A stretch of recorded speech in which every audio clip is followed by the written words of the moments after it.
US President Donald Trump's administration has exempted smartphones and computers from reciprocal tariffs, including the 125% levies imposed on Chinese imports.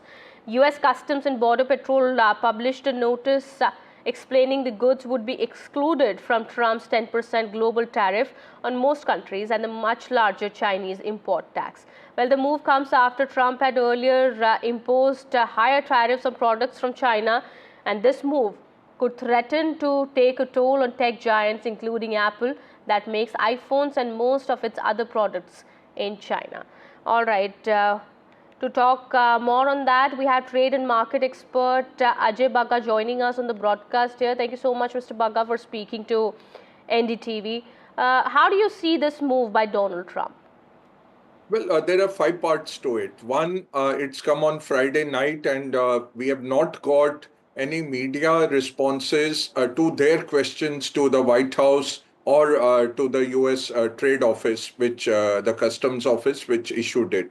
So clarity is still emerging.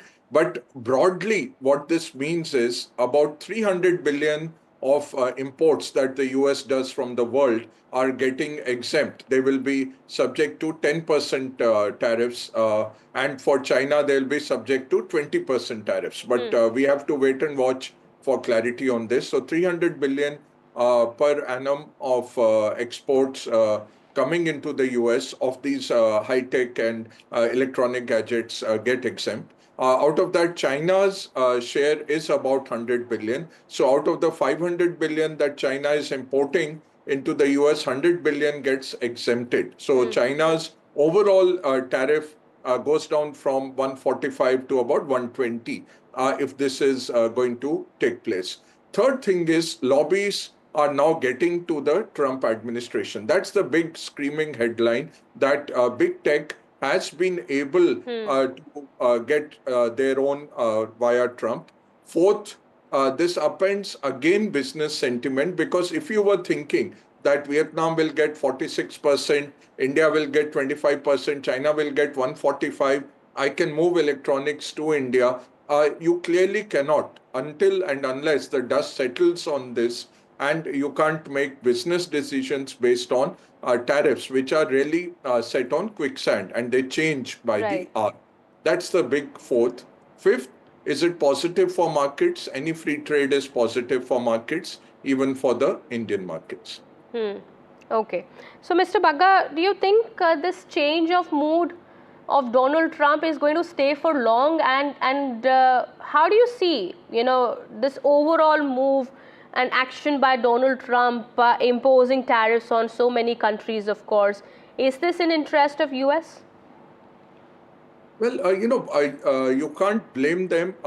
Right from the time that China was allowed into the WTO, China has played a very heavy game of subsidizing its own industries and hollowing out the manufacturing base of the US and Europe, both.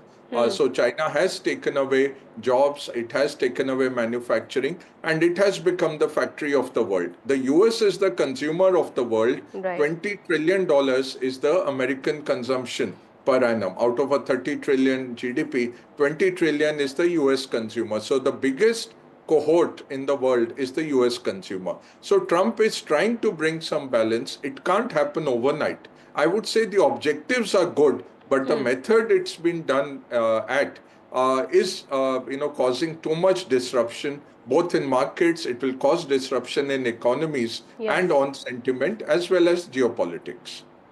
Okay. And you're saying that this is, the new move that comes, Trump pausing the tariffs again on phones, laptops, including that from China.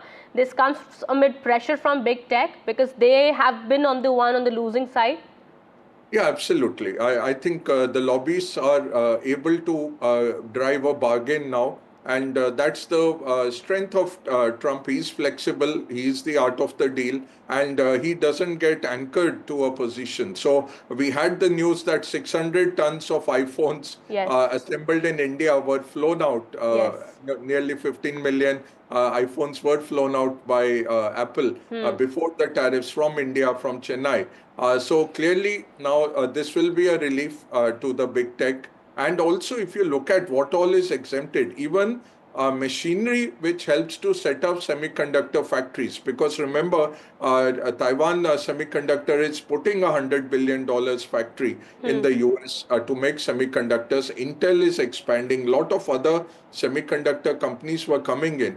And they were really protesting that if you tariff or the machinery, how will we set up these factories and make them reasonably priced? So I think all that has gone in, Okay. and this has been given. Solar panels also are given exemption under this. So the Indian companies making solar panels and exporting to the Right. US, of course, a lot of it was Chinese panels coming in and we were putting our stamp on it and sending to the US. Solar panels also get exempted.